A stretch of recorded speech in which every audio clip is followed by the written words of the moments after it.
No job today? Did they have Sure, bike riding down along bad side effects for the second? Yeah. Back on the river, that's, I don't understand that. What is that about?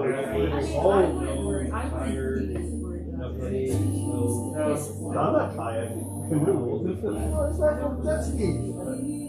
What if it's only like 30? Yeah. Where it has to add up to 100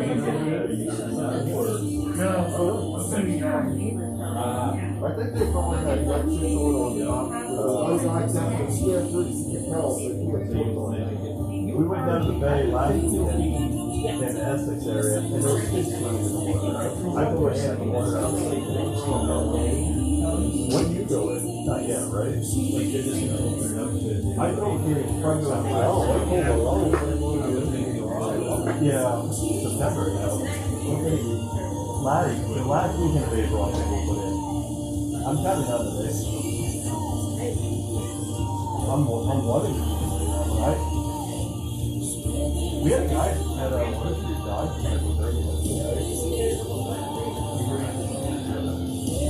Yeah, kayaking early spring. So it's not around anyone. Stuff.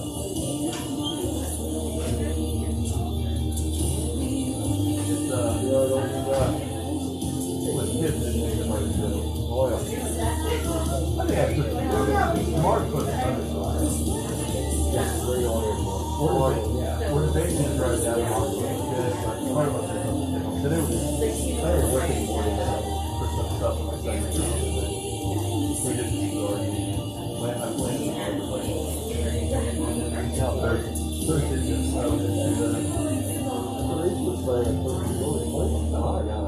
put new plants in, now they're going to get wrong. Yeah. Arborvitae is alright though.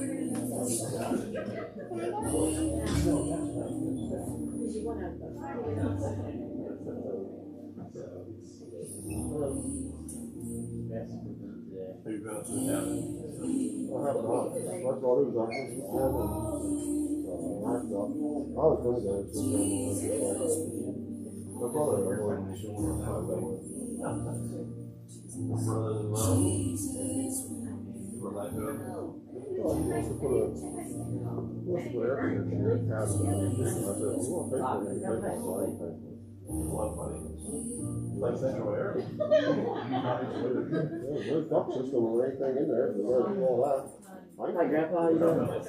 Good. Yeah, I'm good. Got your drool collar on? What was that? You got your drool mask on? Yeah. You don't need to put it in my room. Yeah. How you doing, Steve? How you doing? Good. So it's going in. Oh, yeah. We're thankful. Yeah. I mean, it's really nice, but I don't want to pay for it. Rich and I, I like air conditioning, but I didn't go off with it. I already have early stages of arthritis. Arthritis and cold don't come out. We have central in our house because Katie went let me look at the house. I think every apartment we had except one was no air conditioning. At least in California, she doesn't have humid well. Oh yeah, I get that. Yeah. So she but right now the windows are open. We keep all Yeah. You know, and a lot of times in our house, I can deal with it getting really warm in there until about the second week. After I've been working out of it, and I come home, my house is not just a little bit cooler, but I put a window unit for the house. Yeah. I get it. For the whole house. Yeah, that's it. And it works. Save money. Hot seconds because she's like I am, so it works. Definitely swimming today. I did. I got you.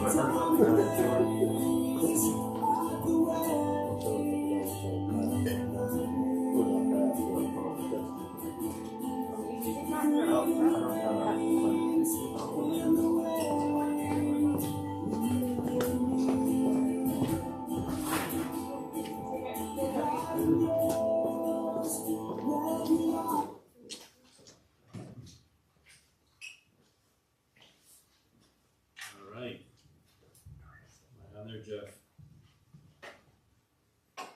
There we go. Good evening, everybody. How you doing? Welcome. Let's see. There we go. Perfect. All right. Welcome. My name is Rip, and I'm the pastor here at Sanctuary. Welcome to those of you joining us online as well.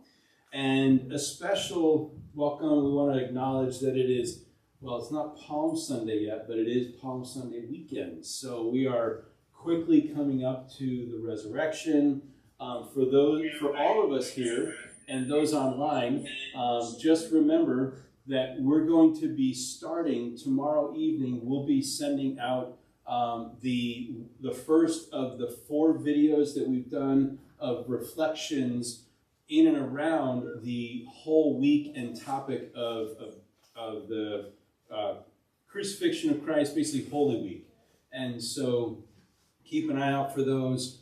We will try to also, for people that are not online on Facebook and whatnot, we will try to make it available otherwise as well, and we'll let you know what is coming up with that. Keep in mind also that the Garretts will not be having their Zoom weekly life group, the coffee house,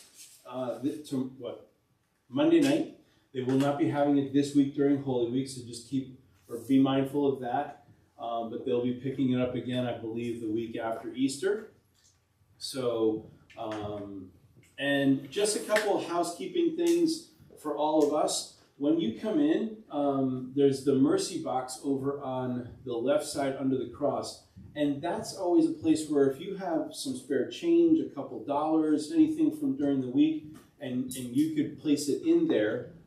We use that for various types of life relief, just assistance of people that from time to time, when inside our church, outside the church, when we find there's a need involved. There's always information also on the offering on the information table, and as well on the table there is a basket if you have offering that if you're going to give, I was going to say manual offering, but it's kind of like that, but in check or physical offering, you can place it in that basket there.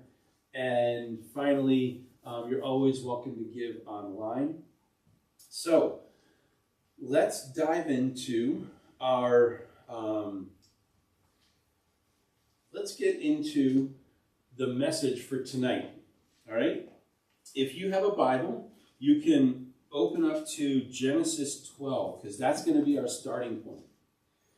So we've been talking, as you know, for the last number of weeks, we've been talking about kind of a series within a series, and that is this idea of the 4 themes of Scripture is the broader series idea. And then within that, we've been talking about one of those themes as the theme of wedding and marriage. And here's the question that I really want to lay down for us is, how do I have it written here? Oh. Well, does God see himself as married to humanity? We talked about last week, we asked that question, and the basic answer is yes. But what I want to do for us is try to help us begin to see the idea that this is a reality in the heart of God, that how God sees himself in relation to all of humanity, to you and to me, not just to a church body that God sees himself this way, but to each one of us that call Jesus Lord of our life, that crosses over into a covenant reality. And in God's heart, the reality is he sees himself as in a covenant relationship that is described by marriage. And so we're going to look at this tonight. We're going to look at the terminology a little bit. Now, the easy answer to the question, does God see it this way, is like, well, yes, but my question to us is that because the writers just kind of came up with some nice language or some manipulative language that they thought, oh, this will be a good imagery, and I'll just use this imagery. And that's the real point of distinction. Is the biblical author expressing the reality of what is on God's heart? Or is the biblical author just kind of coming up with a nice idea in which he's just saying, oh, this will be good imagery to use? And so making that distinction, that's the basis of what we're talking about. That this reality is something that we see all the way through the Old Testament into the New Testament, and then again brought to a culmination, meaning it is part of what is waiting for us. When we look at Scripture and we see the book of Revelation and you read through there, when you see the marriage language or wedding feast of the Lamb and so forth, this is not just imagery that the author is picking up and saying, oh, let me use this idea. This imagery is a direct reflection of the heart of God and his intention in the world and in the next age to come.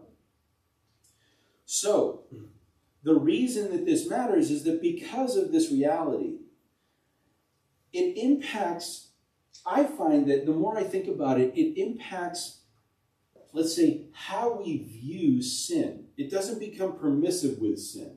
And I'll address that at the end. But this impacts the way we think about sin because it places a higher priority and a higher importance on the faithfulness we have to God because it's a relationship. It's not trying to please the gods. That's what the other nations had. This is a direct relationship that is like marriage. And so it places a higher priority on that. And then it also, again, it sheds light on what is God doing when he's talking about the culmination of this age and in the age to come. So, no. Come on. So we're focusing on, is marriage to humanity a reality in the heart of God? And what I want us to see is that tonight, I want us to be able to see that it's marriage in God's eyes. We're not going to be able to get to the point of that it is divorce in God's eyes as well. But in order to pull that all together, I will show us this at some point, but just not tonight. We're trying to trace this, to say that it's a theme, we're trying to trace it all the way through the Scriptures and see how the narrative gets expressed. So, Genesis 12, verses 1 to 3, says, Now the Lord said to Abram, Go from your country and to your kindred, and your father's house to the land that I will show you. And I will make of you a great nation, and I will bless you and make your name great, so that you will be a blessing. I will bless those who bless you, and him who dishonors you I will curse. And in you all the families of the earth shall be blessed. So in order to kind of launch ourselves, let's just do a short reminder of a few of the terms, because clearly there's no marriage language in that verse, but there is marriage ideas, ancient Near East marriage ideas in it. So the first term we have is that there are 3 phases to getting married. You want to get married in the Old Testament, or in these times, there was very specific steps and phases within, or steps within phases that you went through. The first phase was called Shidduchim. And it refers to the matchmaking, where someone basically goes, your daughter would be a nice match for my son. Now, years ago, we had some very good friends in Connecticut, and all of our kids, as their birth order, kind of alternated. They had a girl first, then we had Blake, then they had a son, then we had Kaylee, then they had a girl, then we had Gabe, and so forth. And so at one point, we were just all talking and joking around one night, and we said, now our children were tiny, tiny, tiny. And we said, we should just match up Rachel and Blake. And we all laughed about it, and we laughed because it's not our culture. But it was theirs. And so that was the beginning thing. If that was our culture and we were serious, then my friend Brian and I, the two fathers, would have sat down and started to begin the negotiations. That's what's in this phase of Shidduchim. Now, all of the process is meant to protect the young lady. You have things like that get dialogued about and then become formalized. You have things called the mohar, a bride price. What will I pay you for Rachel to marry Blake? I do kind of wonder if I'm saying these names and one day they're going to hear this online or something. But anyway, it wasn't a bad, you weren't paying for this girl in some objectifying way. It was actually, the higher the bride price, the more of an honor it was to that girl. It spoke honor of the girl and a blessing to the family. So it was a good thing that you were doing this in their cultural eyes. You have things like the matan, the gifts that you would give wealthy families. The bride price, you could pay for the bride price, let's say in cash, meaning with gifts, with things, with value, or you could work it off. The matan was the gifts, though, that you would give to the young woman. Once the initial terms were agreed upon, then you would give gifts, meaning the father of the young man would give gifts to the girl and would give gifts to the parents. So, you also have a few things that I'll jump into here, is that every stage of the process was formalized with a meal. You know how we have a handshake or we sign on the dotted line? For them, the contract was spoken of as a meal. And in the meal, there was a cup. It was referred to as the cup. And there are, I don't know them all, I'm not going to, and it's not the time to go through them, but just bear in mind that there was a cup, and there was cups at certain stages. So, for example, when the young lady gets to the point where it's her time to do what they call the consent, she consented by drinking from a cup and handing it back. That was a sense of saying, I do. Keep in mind these cups and things, because hopefully over time, your minds will start connecting to, different passages of Scripture with these ideas. So, with that in mind, we're going to kind of continue, and we're going to see this in the Scripture, but not related to other people, related to God and his interaction with human beings. So we started out with Abraham. Sorry, but in this time, in Genesis 12, his name is not Abraham, his name is Abram. And I'm not going to try to say the Hebrew way for you. I'll just look like a fool. It says, this is our starting passage. I will make of you a great nation. I will bless you and make your name great so that you will be a blessing. I will bless those who bless you, and to whom it dishonors you, I will curse. God is giving Abram a mohar. He's saying to him, I choose you. Remember, what do the Israelite people refer to Abraham as? Abraham, our father. Father Abraham, right? And who is God? Who is Yahweh? Father. So the one father has approached the other father and has said, basically here, I will make of you a great nation. Abraham has no children of his, legal children of his own. He has children through and other heirs of his estate, but he has no biological children. God is asking him, may I have your descendants as my own? And when you think of it in the Trinitarian way, it's the father asking for the seed, the descendants of, for his own son. That's this connection point right here. And God is saying, as we work this stuff out, if you say yes, what I plan to do is do this for you and your descendants.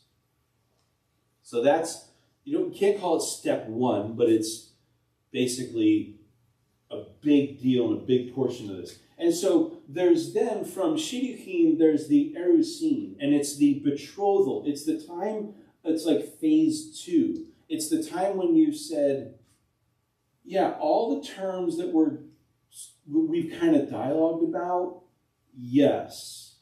So we'll begin to kind of formalize this more. And when you get done with this phase right here, you're now formally, lawfully committed to one another. They call it betrothal. And so this is where you do the work of formally setting out all the terms. You've talked about them, but now you're going to write them down. Now you're going to really formalize them. And so it has 3 stages. One is the ketubah, which is the legal document. You're creating a legal document that's going to be made into triplicate and held in different places. Today, you can actually still get your own ketubah printed up, and if you were Orthodox and observant Jew, you will still place one copy prominently in your home somewhere. Meaning prominently could be like in the bedroom or whatnot. Whether you have them in your dining room or something is a different story. But this is a serious, serious thing. Then you also have the consent, and the consent is where the girl says, yes, I also accept this, and we'll go into this. So, no gifts are given at all until the consent is made by the girl. Once the girl has given consent, then you go ahead and you start giving gifts. Abram's servant did this with Rebekah last week when we saw that. So, here's where you see this with God. Genesis 13, 14 to 16 says, the Lord said to Abram, after Lot had separated from him, lift up your eyes and look from the place where you are, northward, southward, eastward, westward. For all the land that you see, I will give to you and to your offspring forever. I will make of your offspring as the dust of the earth, so that if one can count the dust of the earth, your offspring also can be counted. Meaning, I'm going to make of you, we say, a great nation.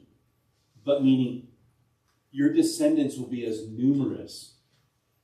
Keep in mind that there's a connection point here with the idea of temple. God made something out of nothing in Genesis 1 and 2. God is making something with Abram out of nothing. That's where some of this idea overlaps between these multiple themes. So here you have God confirming what he had promised to Abram, but in a formal sense now.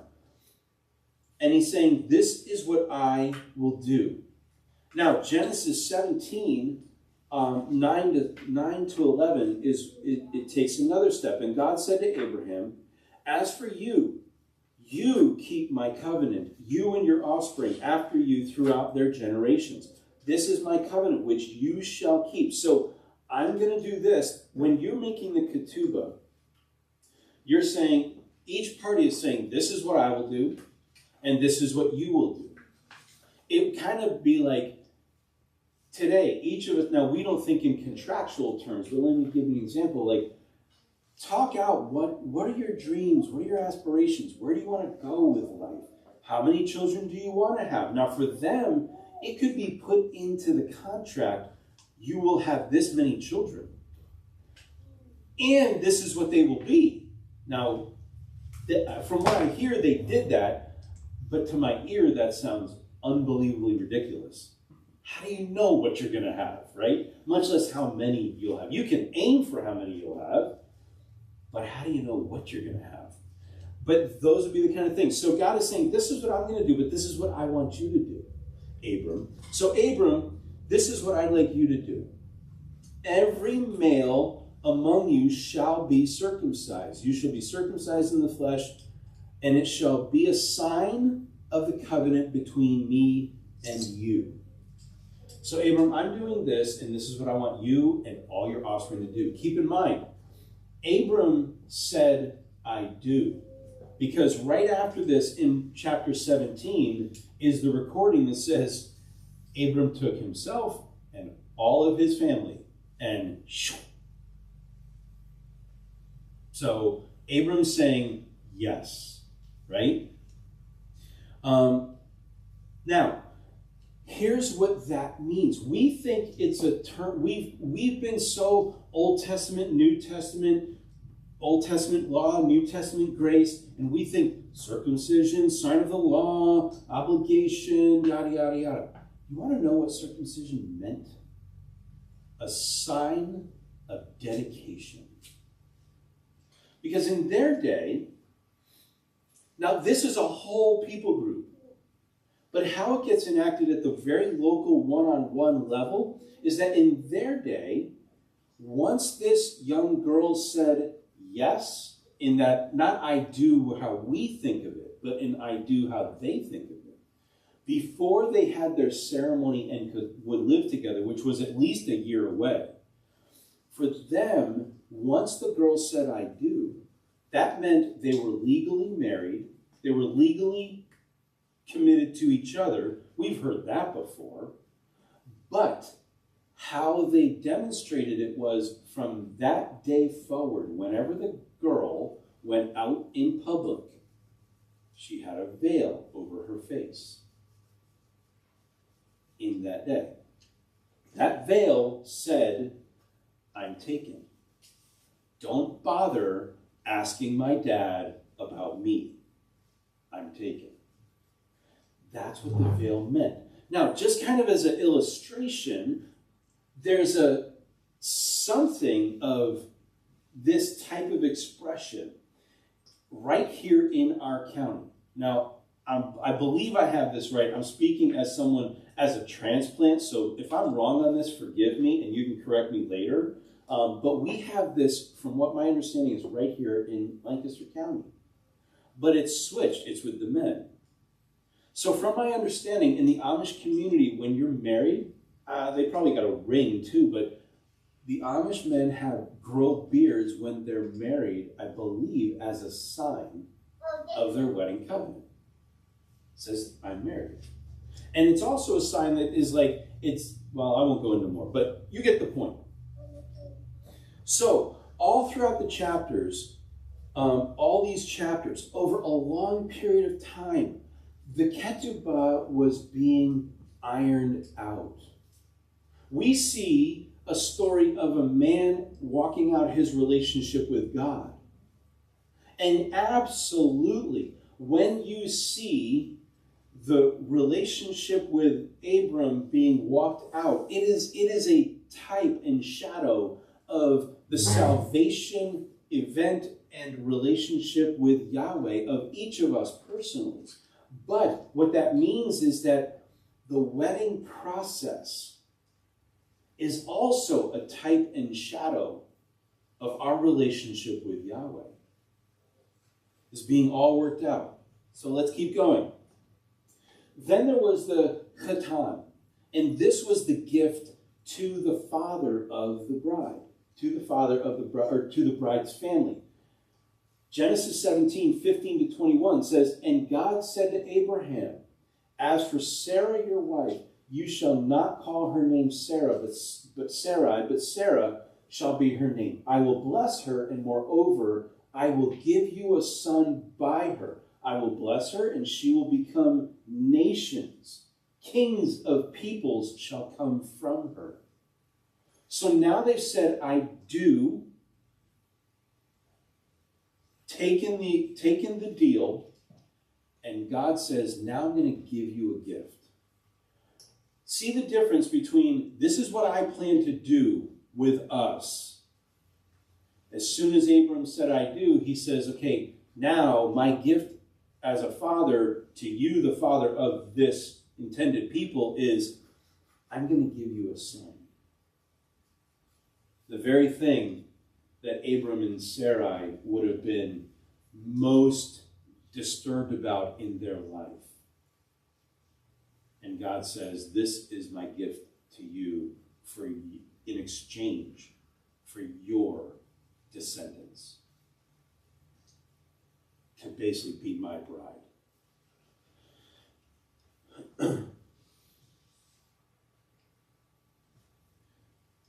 Remember though, the girl was not of childbearing age. In this case, nowhere to be found yet. So they have a waiting period. If the girl was young, you wouldn't just wait a year. You would wait till she was of age. Then you would start the rest of the stuff in motion. But you would dedicate them. You could dedicate them way in advance together. But you didn't have a consummation and a ceremony of it until the young girl was of age.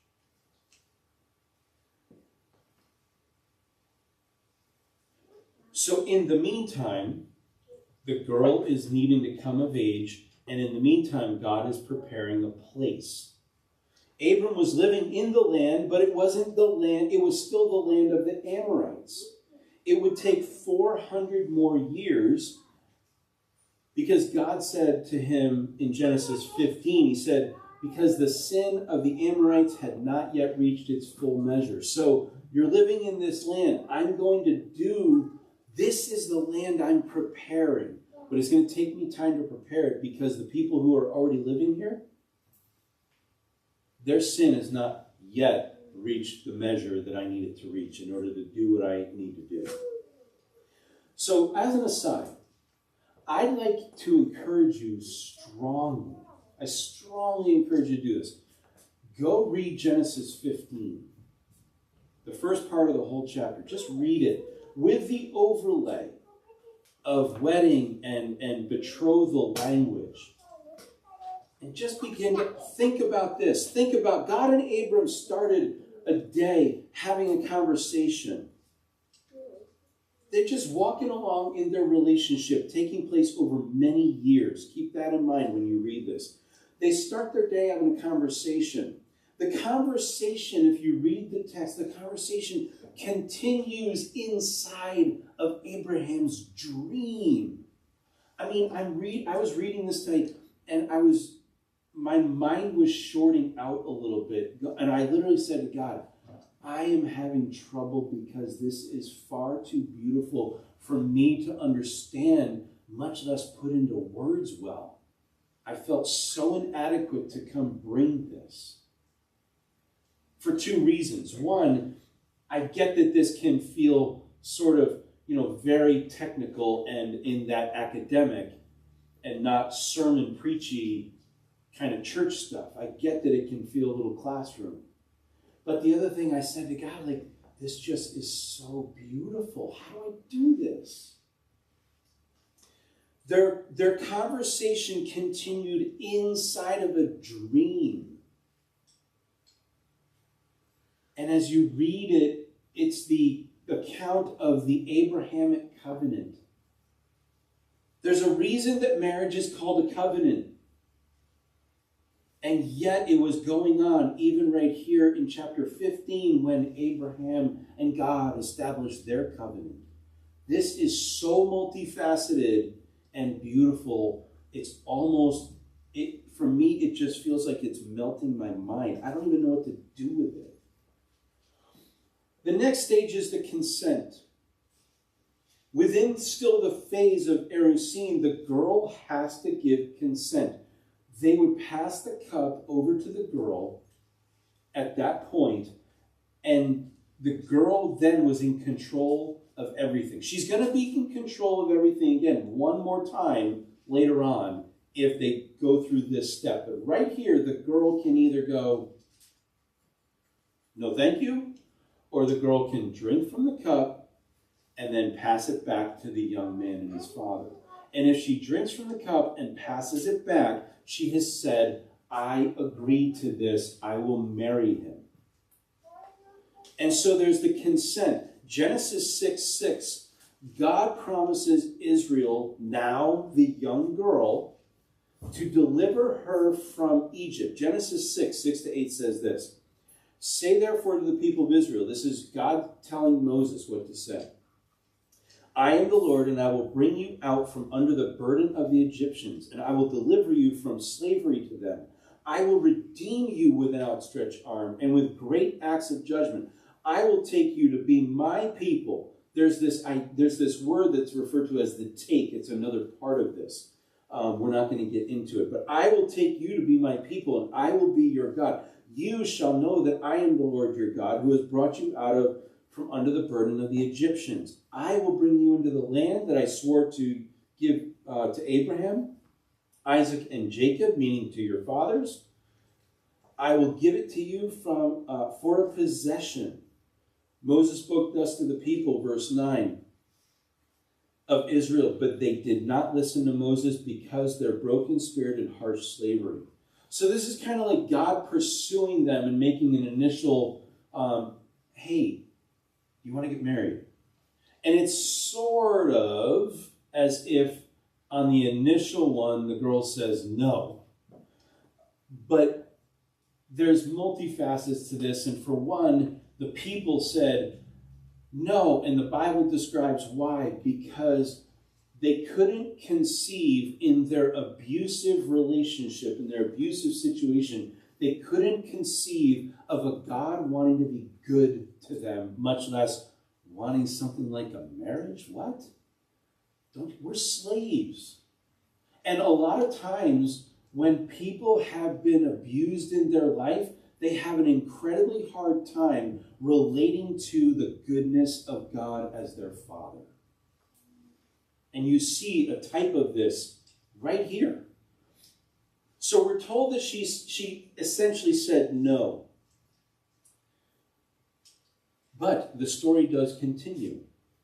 The consent continues because the girl has the right. And so in Exodus 19, 5 and 6, this is the formal proposal of God. Exodus 19, 5 and 6. Now therefore, if you will indeed obey my voice and keep my covenant, you shall be to me a treasured possession among all the other peoples. For all the earth is mine, and you shall be to me a kingdom of priests and a holy nation. So he's saying this, so will you accept my proposal of marriage? I, Yahweh, have told you what I'm going to do. And now, this is what I want you to do. I want you to trust me and be faithful to me. When we say obey me, it's trust me with your obedience and be faithful to me. Among all the other gods that the people around you are worshiping, you worship just me and me alone, nobody else.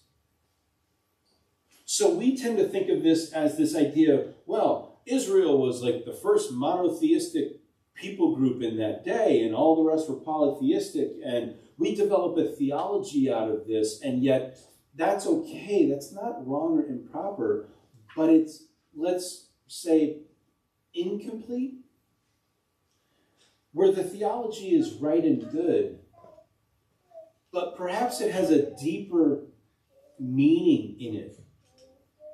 That for God, not only was it about this theology as you understand me as the God, but this is about me expressing, I want the type of relationship I want us to have is like a married couple. I want us to be close. I want you to know me. But in our marriage, there are things that we're going to work out. So my part will be this, your part, obey me and stay faithful to me. And the thing is, the faithful factor also goes all the way through. Even when it talks about persecution, stay faithful to me in the face of persecution. It's a big deal to God. So, Remember when we started this? I told you that there would be crossover in the themes. If you remember, I said there are these 4 themes, and from time to time, when one theme is being clearly discussed, you will find another theme right inside the same passage. And so it's kind of like this. At times, they just weave together and they cross over, and that crossing point is like in the same passage. And then they'll weave again, and they'll show up later, and they'll cross again, and then back and forth. And you could think of it like, almost like it's weaving DNA, strands of DNA together.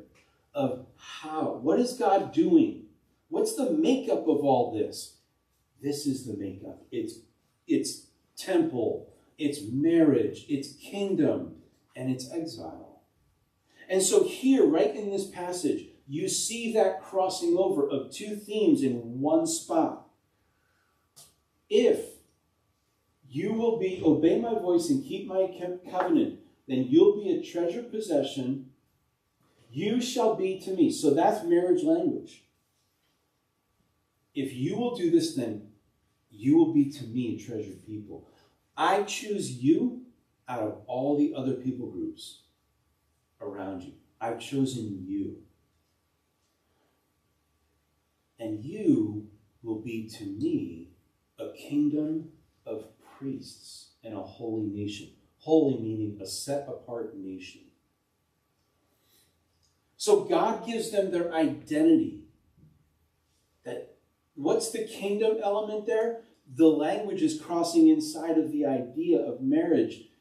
Kingdom of priests. What God is doing is not one or the other. God's doing both. And in this case, God's doing all 4 in an amazingly beautiful tapestry that one day we'll look back and we're looking at the backside of the whole quilt, and one day we'll see the front and it will be mind-blowingly beautiful. Even the things that feel bad today, even the stuff we don't understand and the hardship, and if you think the world's falling apart today or is gonna later or already has, could it be that God is actually still weaving a tapestry even in the midst of the stupidity that we think is going on the earth? My suggestion to us is the answer to that question is yes.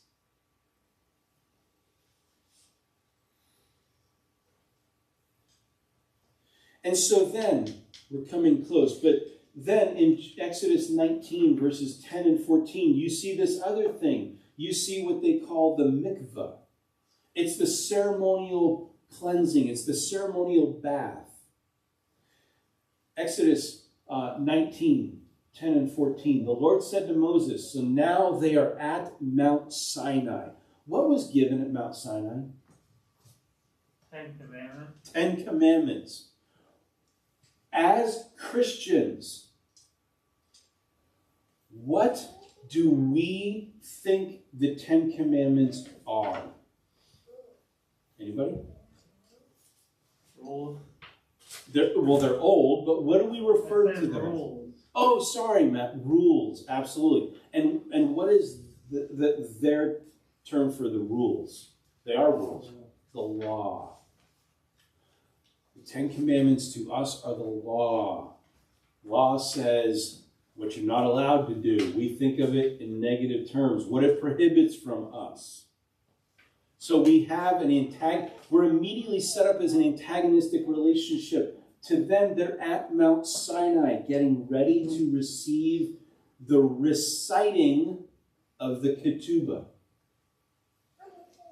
And God says, in preparation for that, go to the people and consecrate them today and tomorrow, and let them wash their garments and be ready for the 3rd day from today. So Moses went down from the mountain to the people and consecrated the people, and they washed their garments. This is a mikvah. They were all as one people going to do a mikvah. They were all to, by the 3rd day, wash yourself and wash your clothes. Now, here's what a mikvah is. It's in our mind, what are you gonna think of there? You're gonna think bathtub, shower, soap, shampoo, and so forth. Here's what a mikvah was. A mikvah was a ceremonial cleansing bath, and it still happens today. It's in Jewish tradition, I would describe it like this. It's a close cousin to the Christian baptism. And I say close cousin because it's very similar in some ways, yet used differently in others. And so for them, they would, into this bath, into this large carved out piece of rock and so forth, you had to have living water, meaning water connected to an original source. You couldn't just have like a stale pond. That's not a mikvah. So you would go down naked into that bath. You would sit there or stand there, and then you would dip yourself till your whole body and all of your hair, no hair kind of hanging up outside of it, complete immersion. And then you would just come right back up, walk out, dry off. No, so we're not talking soap, shampoo, so forth and so on and so on. Because for them, it was ceremonial. It was representative. So you weren't doing the, I gotta get perfectly clean in a germ and biological sense. You were simply doing a ceremonial thing. And the ceremonial thing is this. The cleansing represents physical and spiritual purity and holiness, and in preparation for the union to your husband. Did I say that right enough? Kind of jumbled my words there, but it was a ceremonial idea. So I started out by saying I would have loved to get all the way into like let's look at Hosea, let's look at Isaiah, let's look at Jeremiah, let's look at Malachi, I believe, where we see all kinds of other language, but for the sake of time. I was getting to this point in preparation, I said, we're done. I know we're going to be done, so we got to stop. At some point, I'm going to finish this off and finish Old Testament and New Testament. And then at some point later, we're going to take all 4 themes and go through Revelation with all 4 themes one at a time. Because it's so interesting to see the culmination of these themes. But for now, I started out by saying that the reason that this is important is because it affects our understanding of sin and the law. So how does it do that? We talked about, monotheism and Israelites. We've talked about that stuff. And if you've grown up in the church, you've heard this idea of monotheistic Israel, the first among, polytheism around them. But I want to suggest that when we teach that,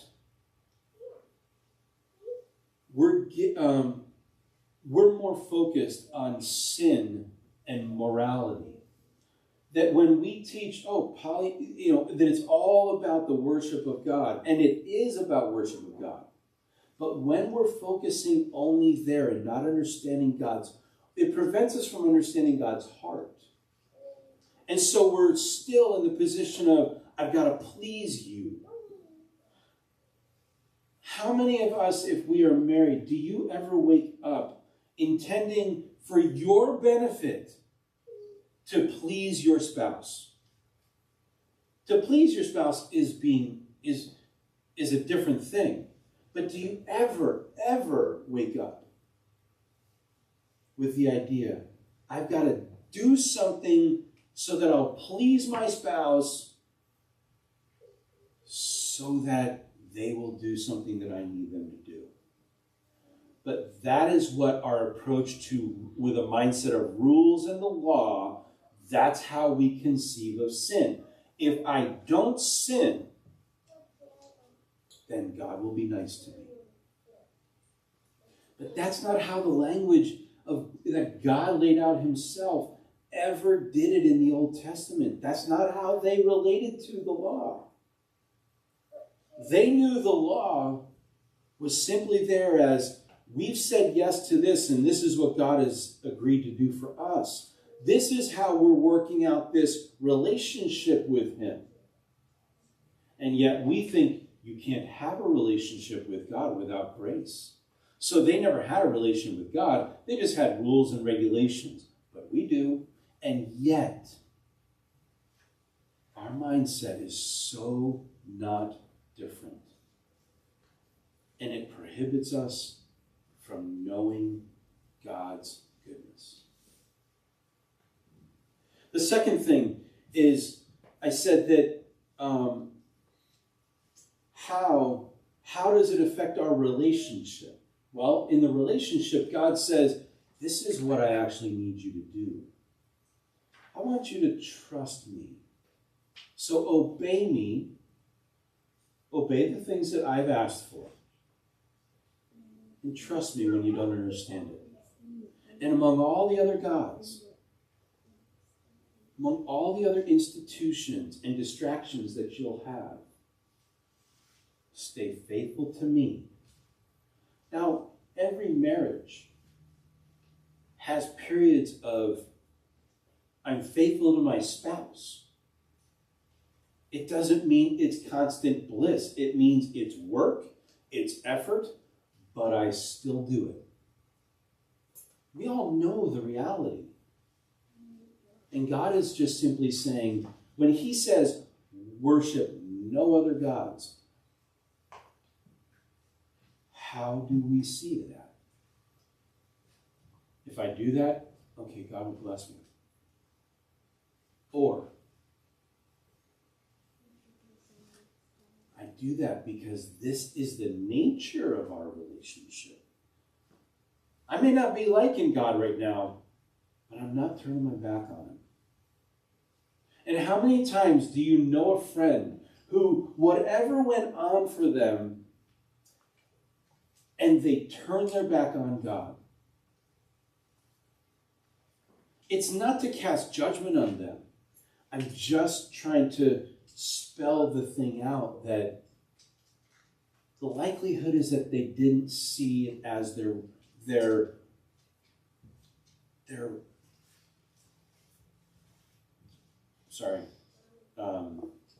covenant. They saw it as an obligation. And instead, we sacrifice to endure the faith, to endure in faithfulness. See, we've tended to look at these things as sin and morality, and so we tend to then inadvertently teach in the church moral behavior modification. When you sin, you shouldn't sin. Fear is never enough of a motivator. It's never enough. What the Bible here is teaching us is that love is a strong enough motivator, but fear never is. And it affects finally how we see our future. We tend to see the future age with this negative term. Here's what I mean. Apocalypse has come to mean for us a negative, catastrophic end to the world. Apocalypse simply means the appearing. But to us, it has come to mean the world is ending, and it's just a disaster, and it's a fearful one. So like I said before, when these things are happening, how do you see these things? Do you see them as birth pains of a good thing to come?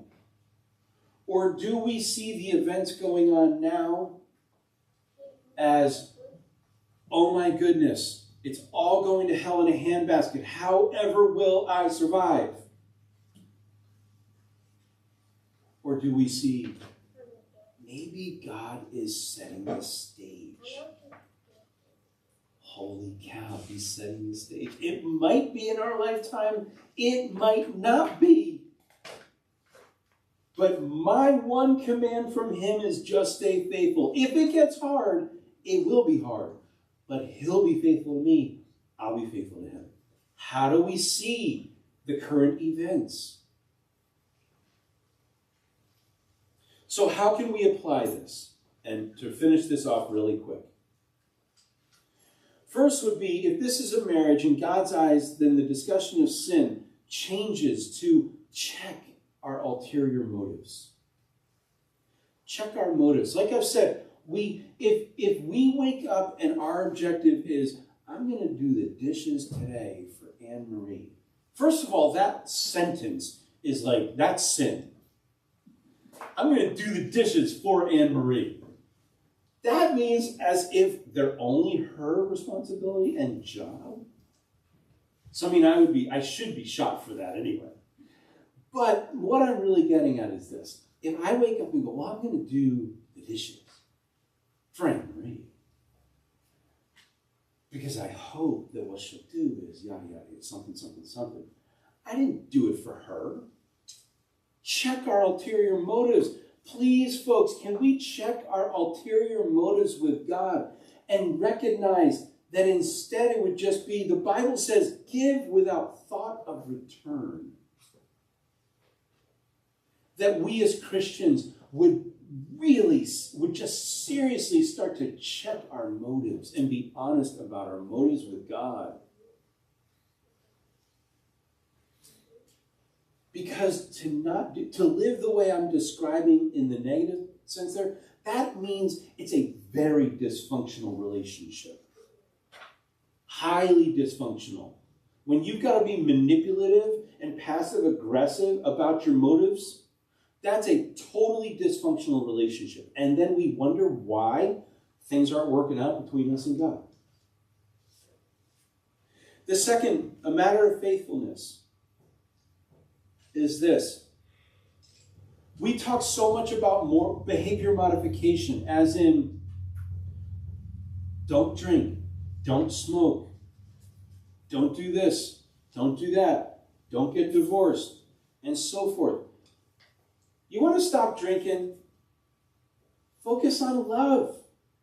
Focus on the fact that I don't want to do this because this thing has a hold of me and it's getting in the way. It's an idol, and an idol always gets in the way of my relationship to my spouse. We don't need to beat people up with their sin. We can help them focus on love. And you'll get the same result. I am by no means permissive when it comes to sin. I am not intending to sound permissive. I'm trying to help our focus and understanding. You want to not be in debt? All the things that we think of are sinful? Focus on love. Focus on, I'm going to try to love God. The more we focus on loving God, the less we will want to hurt that relationship. With no strings attached are the actions then when we focus on love. Finally, faithfulness again in difficult times. I've said this in a few. When we see our relationship to God in terms of a marriage covenant, that is what helps us remain in relationship with Him in difficult times. Because we're not going, I just don't feel like going to church anymore. It's been really hard. They make me wear masks. Or whatever. No, we sacrifice for our spouse. We do things for our spouse. We endure difficulty. We endure the times that it's not always fun because we recognize the bigger picture and we press into that. What grieves my heart right now is that how much of the church at large in our COVID time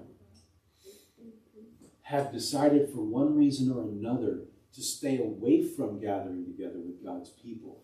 Now, seasons and periods or reasons are one thing, but just out of convenience, or inconvenience, that's very different. And my sense is that is a prevalent thing today. The convenience factor that is prohibitive to the gathering together. And I don't want to boil this down to all about whether or not we're in church enough. I just mean as an example of enduring hardship. So, with that, we're going to sign off. For those of you online tonight, thank you for being with us. For those of us that are here, we're going to enter right into worship. And so Jeff's going to just kind of transition us pretty quick here. And we're going to enter into a time of worship. So we're just engaged in that.